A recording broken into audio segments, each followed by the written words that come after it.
Je dirais à la base, c'est Dieu. Okay. Et malgré le fait que ce soit Dieu, c'est inné. Parce que je n'ai pas appris à faire l'humour. Okay. Je suis né pour l'humour. Je suis sûr et certain que si l'humour n'existait pas, je ne crois pas que je ferais partie de ce monde.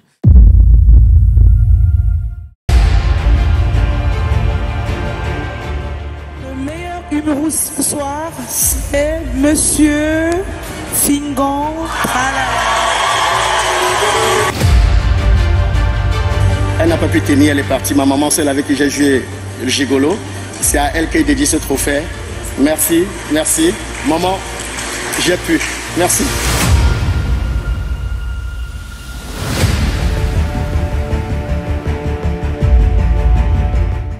Mon ami, le pissement c'est 5 ans. C'est quoi, tu es une femme? Non, non, non, oh, ne m'apporte pas les jeux ici, hein. Mais tu connais les femmes? Quand tu as l'argent, l'amour est sûr que quand l'argent finit, et puis les marathons.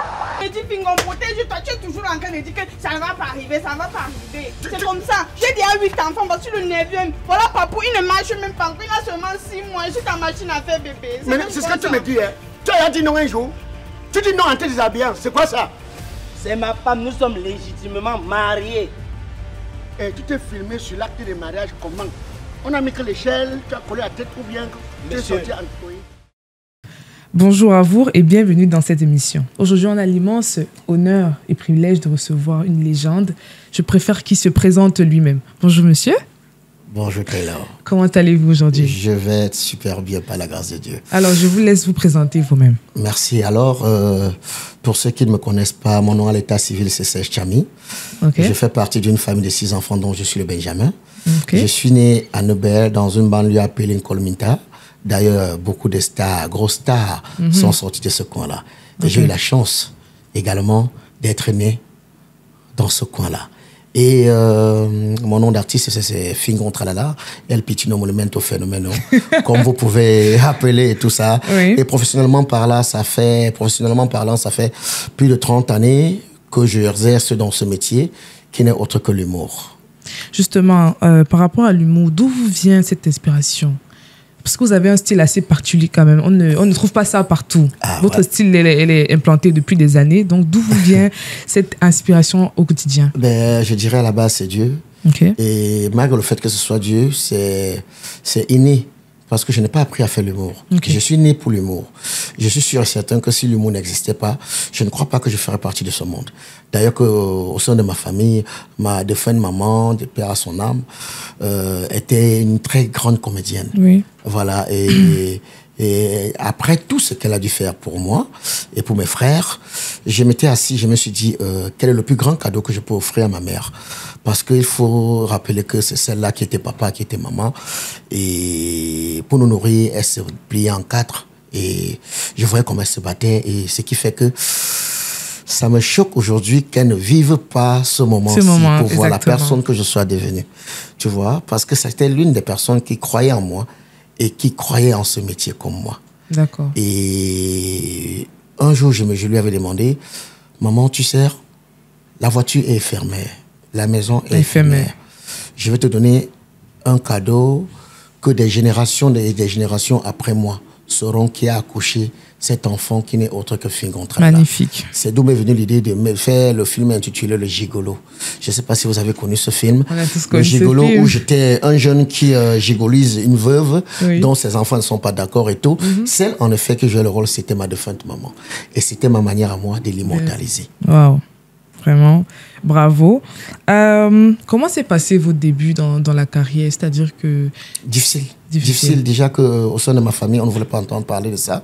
On estimait que c'était un métier qu'après, c'est le vol. Exactement. Donc, c'était pour des ratés ou bien... On jugeait même des fois comme si tu es moitié fou, quoi. Oui. Mais il y a des aînés dont j'étais fan que pour moi étaient des monuments que je suivais tellement et... J'avais ce truc que je voulais faire dans ce monde.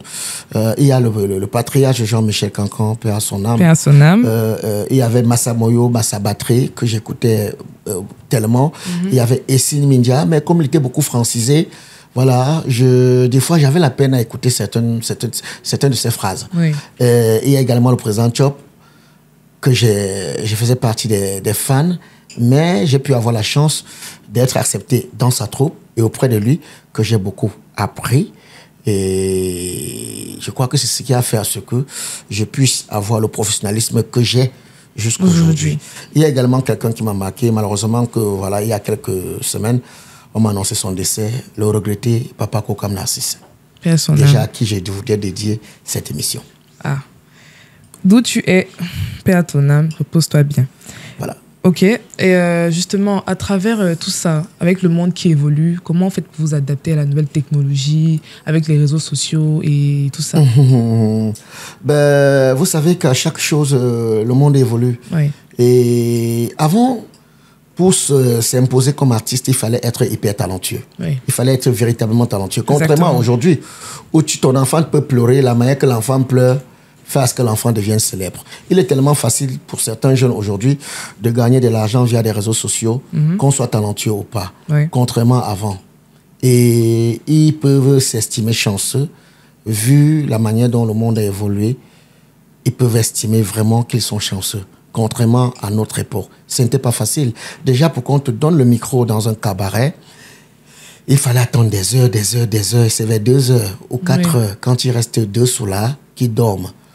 Pour ne pas te dire, ne prends pas le micro, on te donne le micro, on dit vas-y. D'autant plus que parce que la musique passait avant. Tu vois? Et pour m'adapter, j'ai juste essayé de comprendre la nouvelle technologie et me dire comment est-ce que je veux pouvoir faire la transition entre l'ancienne et la nouvelle. Mais j'ai pu captiver le juste milieu et c'est ça qui a fait la force de Fingon Tralala. Voilà. Ok, d'accord. On va partir aussi sur la nouvelle génération. C'est-à-dire que comment vous voyez la comédie aujourd'hui? C'est-à-dire comment les jeunes présentent la comédie? Est-ce que ça vous plaît? Quel conseil pouvez-vous donner à ces jeunes? Non, mais Taylor, ils ne font pas la comédie pour plaire à moi. Non, ils font la comédie. Ils doivent faire la comédie pour plaire à la communauté. À ces Camerounais-là qui adorent la comédie, à ces Africains-là qui adorent la comédie. Parmi, il y a des hyper talentueux. Oui. Et parmi, il y a des tricheurs. Okay. Il y a des non talentueux. Tu vois? Il y a des jeunes qui font extrêmement bien. Ça, il ne faut pas le mentir. Je ne voudrais pas les citer ici, ils sont tellement nombreux. Mais parmi cette nouvelle génération, il y a tellement d'hypocrisie, il y a tellement de fausses personnes. Et il y a ceux qui sont tellement pressés, qui ne veulent même pas apprendre, qui ne veulent même pas comprendre les donnes, qui ne veulent même pas essayer de voir la stratégie, comment faire. Pour eux, je fais le ça sort comme ça sort. Si 2 ou 3 personnes au quartier me remarquent, c'est bon. C'est bon. Ok.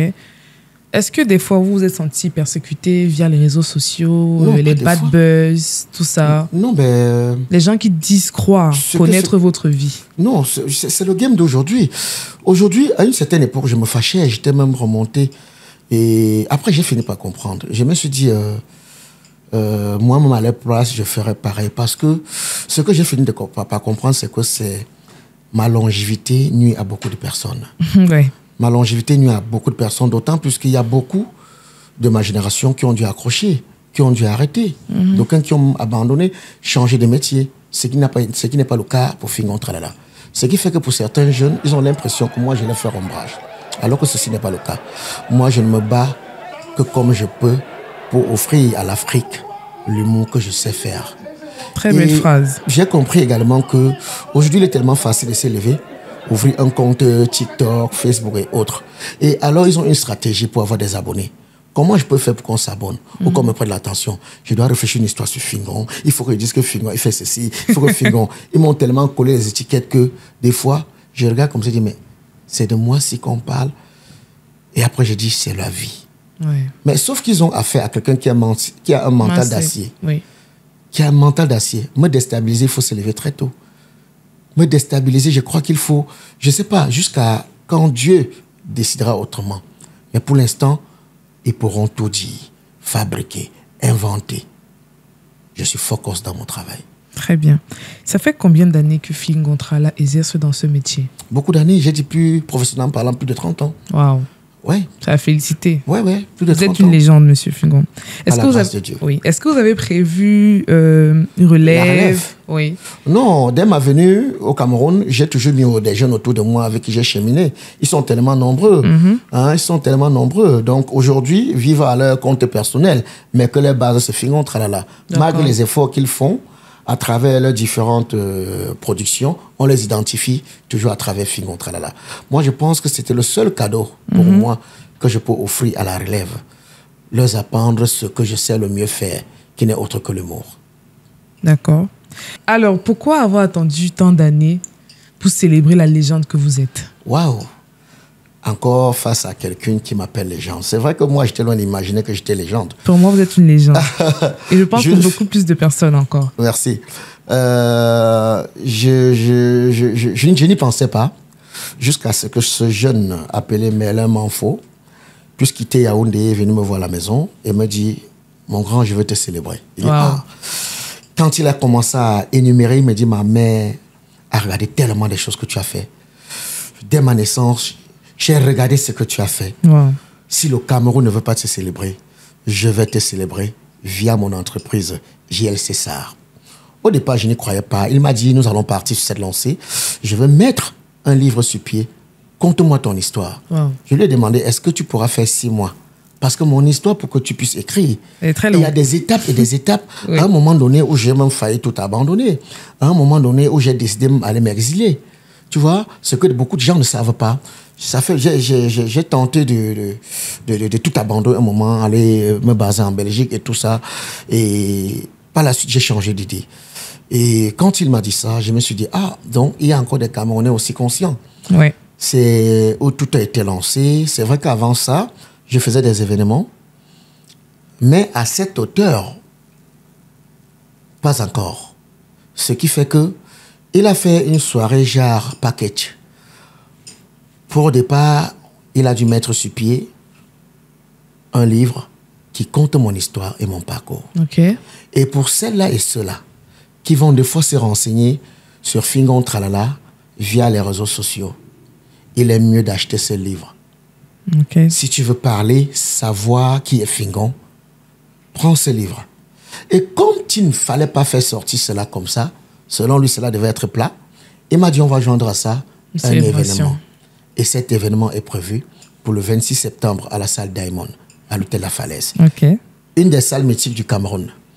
Une salle qui donnera la possibilité aux personnes qui adorent l'humour, quelle qu'en soit la couche de la personne, vous pourriez venir vivre un événement non seulement 100% live. Pardon, mais je vais venir à l'événement là-haut. Tu es déjà invité. Merci beaucoup. Autour de moi, il y aura tellement de belles personnes qui ont accepté d'être avec moi de dans vous accompagner. Cette aventure. En l'occurrence, le patriarche, Papa André-Marie Tala, qui sera là avec tout son orchestre, le Chamasi Band au complet. Samy Diko, dont ça fait beaucoup d'années, n'a plus fait un spectacle live au Cameroun. Il viendra avec ses belles mélodies. Et il y a ce jeune-ci que déjà je suis fan, le Q+2. Mais Antio, j'attends ma parole. Voilà, il sera également là. Et on ne peut rien faire sans penser à l'argent. Donne-moi ten. Voilà, qui fera également partie de la partie. Et il y aura mes jeunes frères qui seront là, le plus charismatique des moustiques qui sera là. Il y a mon fiston Gâteau, ils sont tellement nombreux, voilà. Grodin, bien dosé. Bref, ce sera une très belle fête et quelque chose d'extraordinaire. Vous avez beaucoup parlé de vos fans, de vos lampadaires. Qu'avez-vous prévu pour eux durant cette soirée-là? C'est comme toujours, Fingon Tralala, c'est toujours quelque chose de nouveau. À travers mes sketchs, si vous regardez, vous voyez, ça fait, depuis que je suis rentré du Cameroun, je suis à plus de 1400 sketchs produits.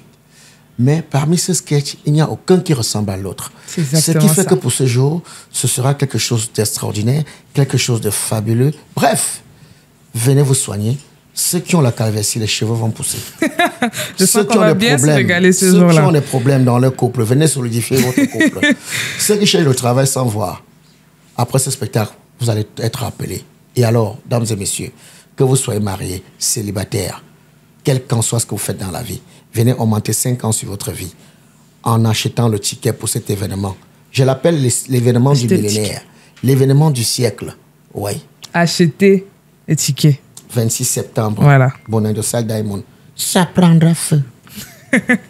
Alors, quel message pourrez-vous transmettre à tous ceux qui vous ont accompagné tout au long de votre carrière, que ce soit présent ou à distance? Ce que je veux dire à tous ceux-là qui ont dû m'accompagner d'une manière ou d'une autre pendant cette longue carrière et continuer à le faire, ce n'est que merci, grandement merci, car ils n'ont pas mal fait de croire en moi. Exactement. Et voilà pourquoi aujourd'hui, malgré des fois des attaques, certaines à qui j'ai donné de la lumière, à peine que reconnaissent aujourd'hui, ceci ne va pas m'empêcher de continuer à tendre mon épaule pour épauler des jeunes. Ceci ne va jamais m'empêcher d'apporter l'expérience que j'ai à certains jeunes. Exactement. Et aux partenaires. Ok. Ceci est l'occasion pour vous de m'accompagner quand je suis encore là. N'attendez pas toujours que ce soit les autres. Non. Aujourd'hui, je ne dirais pas que j'ai fait mes preuves. Je continue à faire mes preuves. Le seul moyen pour vous de me dire merci et bravo pour ce que je fais, c'est de m'accompagner pour cet événement. Je ne veux pas citer X, Y et consorts, mais je compte énormément sur vous, même des particuliers, afin que cet événement puisse être un événement qui va marquer le millénaire. Wow. Alors, ceci touche à la fin de cette émission. Nous tenons à vous dire merci d'avoir accepté l'invitation et partagé votre parcours avec nous. Au plaisir. Et on espère vraiment vous voir continuer dans ce métier. On ne sait pas. Mais honnêtement, moi, je ne peux pas ne pas vous voir. Donc, je vous souhaite que le meilleur. Pareil que moi, Taylor. Oui. Et j'ai pris, j'espère, que la prochaine fois qu'on va se voir, ce sera plus dans ce cadre. Oui. Tu vois, on va parler tellement de belles choses. Comme on dit en banjo, montage, on ne sait jamais. On ne sait jamais. Tu as un peu à apprendre? Non. C'est bon. Dieu est fort. Dieu est fort. Je vais également remercier la Maison Capé pour cette interview et dire à ces jeunes qui n'est autre que Capnon de continuer à la même lancée, car vous êtes l'avenir du demain. Oui. Vous ne faites pas partie de ces jeunes-là qui courent sur les sorties 5e, car il ne faut pas rêver sa vie. Il faut vivre sa vie. Et c'est le cas. Bien des choses à vous. I am the El Piccino Monumento Fenomeno. Bisous, au revoir.